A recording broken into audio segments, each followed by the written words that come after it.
Okay, pause for a second. 1 second, right there. I want you to notice something. Is your mouth open, even slightly, or is it closed?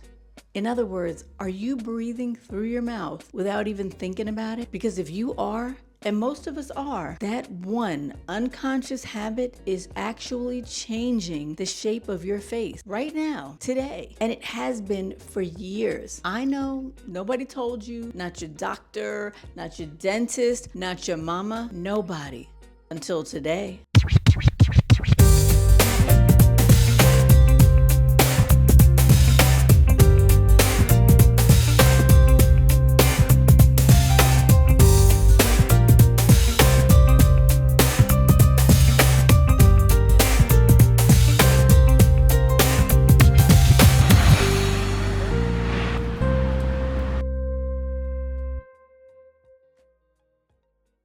Hello, welcome back. And if you're new here, welcome to Exit with Fire.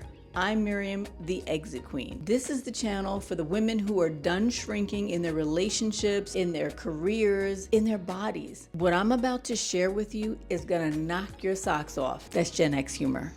But seriously, it's gonna change how you think about your face, your breathing, and your body forever. And if you've been here for a little while, then you already know. We talk about the exit. We talk about the rebuild, the inner glow. But you know what your exit queen always says? I help you glow from the inside and the out. Well, today we're talking about the out. And we're starting with something so basic and automatic that you've never probably once thought about it. How you breathe. Most of us, especially women who've spent years stressed out, overwhelmed, running on fumes, carrying the weight of the world on our backs, have been mouth breathing chronically, even in your sleep. And we had absolutely no idea. I spent over 25 years in dental health. I'm a myofunctional therapist. And even I had to do the work on myself because nobody taught us. Not in school, not at the doctors, nowhere. So after this, you can't say nobody told you. So take it from someone who's been in the profession. I've lived it personally, and sitting here in Spain, my face is still healing from accumulated stress. Let's get into this. Let me start with what mouth breathing is actually doing to your face. When you breathe through your mouth, even while you sleep, even while you're just sitting watching TV, your jaw drops. It relaxes open, and the muscles around your mouth, your cheeks, and your jaw, they have to work constantly to compensate for that open position. Over the years and decades even, that constant low-level tension combined with the weight of a dropped jaw, it pulls the skin of your face down. You end up with sagging all along your jawline. You have a loss of definition. It becomes the look of chronic exhaustion even when you've slept. That drooping in your cheeks and in your lower face that we actually blame on aging, it's actually body mechanics. But here's the part that I want you to sit with, because this is personal for me too. I have what's called a posterior tongue tie. It's something that most dentists completely miss. And I'll talk to you about that in the next video. Because of my tongue tie, my tongue used to rest on the floor of my mouth instead of at the roof. What I started to notice was that the skin all along my jawline was becoming pulled and stretched downward, because my tongue wasn't providing that internal support it needed that it was designed to provide. Your tongue shapes your face. When it's resting correctly on the roof of your mouth, it literally supports the shape of your face. From the inside, it fills out your palate and maintains its structure. Now, when it's not there, things will start to drift south, and no amount of skincare fixes a structural support problem. On top of that, mouth breathing dries out not only the inside of your mouth, but the skin around your mouth and your lips. And this also contributes to those deeper lines going from your nose to the corners of your mouth. And over time, it changes how your entire lower face looks. Your face is telling you something, and now you know what it's saying. Thank you very much. Now let me tell you why nasal breathing is so different from mouth breathing. And I'm gonna keep this real simple without having to know all the science behind it, I promise. Your nose was designed for one thing, and that is to process air before it gets to your lungs. When you breathe in through your nose, it filters out all the dust and bacteria. It warms the air and humidifies it. Your mouth doesn't do any of that. Zero. But here's the cool, important part. Your nose produces a substance, I'm not even gonna bother you with the terminology, automatically that your mouth can't produce. And this same substance opens your airways wider. It gets more oxygen into your blood and actually fights bacteria before it reaches your lungs. When you breathe through your mouth, you get none of that. In fact, you're getting less oxygen when you breathe through your mouth with every single breath than you could be, just by switching openings that you use. I know, that don't sound right, but it's true. And one more thing, mouth breathing, especially when you're stressed, it sends a signal to your brain that something's wrong, that you right now need to be on high alert. Your nervous system kicks in and it stays in that fight or flight mode. Now, for women who've already been running on stress for years, this just adds fuel to that fire that's already been burning too hot. Nasal breathing does the complete opposite. It signals safety. It tells your nervous system, we're okay now, we can rest. That's not just a breathing technique. That is a whole nervous system reset, and it's available to you every single moment of every single day. Now I want to talk about something that is the most common and almost always misunderstood thing, snoring. What everybody jumps to automatically is sleep apnea. They're like, yeah, child, I'm a snorer. I know I got that sleep apnea. I got to go to the doctors and get one of those machines. Here's what I need you to know about that. Almost half of adults between 30 and 60 snore regularly. Almost everybody snores occasionally. Snoring is common, and it's not automatically sleep apnea. Sleep apnea is a specific condition where your airway completely collapses while you sleep. Your breathing actually stops for 10 seconds or more. 10 seconds. You know how much time that is?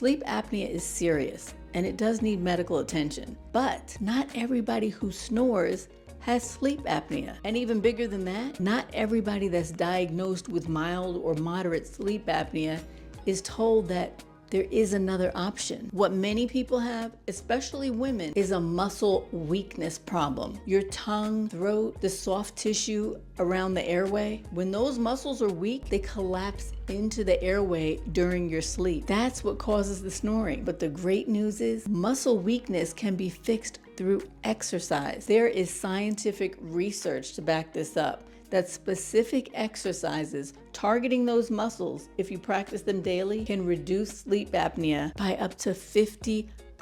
So it can significantly reduce or eliminate snoring altogether. 50% from exercises. I don't know about you, but that sounds mighty familiar. It seems like a lot of our body symptoms can be cured through exercise. So before you just accept a CPAP machine as your only option, before you resign yourself to say, I'm a snorer, get yourself properly evaluated by a trained professional who's familiar with this. Find out whether what you have is a structural airway issue or a muscle issue, because there's a difference. If it's a muscle issue, there's absolutely work that you can do. And if you want me to personally evaluate what's going on with your breathing, I'll tell you how you can do that at the end of this video. So if any of this is going on with you, there are 3 simple things you can start doing today. During the day, close your mouth. Right now, close it. Gently rest your lips together, not clenched, just touching. Teeth should be slightly apart, and breathe in through your nose and out through your nose. Not in through the nose and out through the mouth, which I know we're all taught that when we're exercising and in meditation, but you're going to be breathing in through the nose and out through the nose. That's where the full benefit is. And every time you notice your mouth is open, close it gently. Don't judge yourself. Just close it and breathe. That's your whole practice for day 1. Open your nasal passages before bed. Press gently on the outside of one nostril with your finger. Partially close it. Breathe in slowly through the other side and hold it for 3 counts and then release. Then switch sides and do this 5 times on each side. You can also use a saline nasal spray or rinse before bed, and that helps also to clear out the mucus buildup that makes nasal breathing uncomfortable at night. And here's something most people don't realize. Mouth breathing actually creates more mucus. Like when you have a cold, the more you breathe through your mouth, the more congested you feel. Well, switching to nasal breathing begins to break that cycle over time. Now, I already know what some of you are thinking because I get this question constantly. Ever since I did this video about this on TikTok, people have been sharing it and asking questions about it. They're like, what if I can only breathe through one side of my nose? What if one side always feels completely blocked? Well, then I'll tell you, you are not alone. This is one of the most common things I hear. Here's what's actually happening. Your nose naturally alternates which side is more dominant throughout the day. That's completely normal. You should still be able to get some airflow through both sides, but not necessarily fully open on both, but not completely shut on one side either. If one side does feel completely blocked all the time, that's telling you something. It could be chronic inflammation, allergies, mucus buildup from mouth breathing. All of those are usually the culprits. Here's what I want you to try right now, because this works and it's gonna surprise you. Take a normal breath through your nose, exhale all the way out. Now pinch your nose closed and hold your breath completely. Then gently move your head up and down continuously. Keep going until you feel like you really need to breathe. Then let go and breathe in slowly through your nose. Now try this and tell me if it works. What's happening is that holding your breath builds up carbon dioxide in your body. Carbon dioxide naturally opens your nasal passages. It's your body's own built-in decongestant. No medication necessary, no sprays, just your breath. You can use this anytime that one side feels blocked. You can do it before bed, and you can do it before you tape your mouth for the night. It only takes about 30 seconds, as you can see, and it genuinely works. And the third thing is, yes, you did hear me say tape your mouth. If you're a mouth breather at night, consider mouth tape. Now, we're not talking about duct tape or electrical tape or something like that. Don't get scary on me.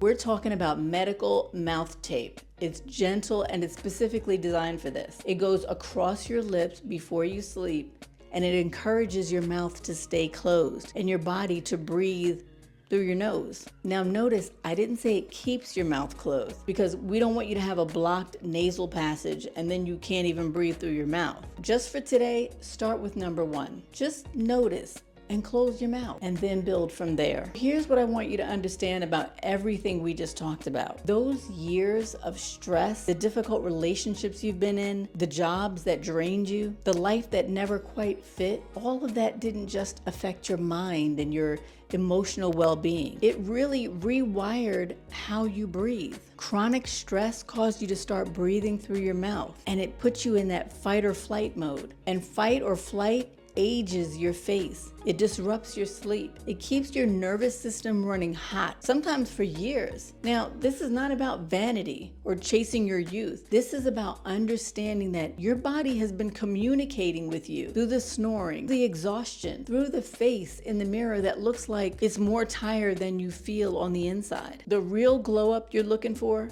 it starts with coming back home to your own body. And sometimes it starts with something as simple as closing your mouth and breathing through your nose. Your face is gonna thank you for it. I know you sleep well. And your nervous system that's been on high alert for far too long, they'll all finally begin to exhale through your nose. Now, before I let you go, I gotta tell you something. We talked today about how mouth breathing is changing your face and disrupting your sleep, but there's something else happening as well with another part of your mouth that's also contributing to facial drooping, snoring, and restless sleep, something most people have never even thought about. Most doctors and dentists miss it, even though the research has been building for years. I know because I specialize in it. I can't tell you how many people I come across who are so thankful once they know. If you want to know more, I'm covering that in my next video. Once you know this, you'll never look at your face or probably anybody else's the same way again. So be sure to subscribe so you don't miss it. And if you want me to personally take a look at what's going on with your breathing and what might be affecting your face and your sleep, you can book a free 15-minute clarity call.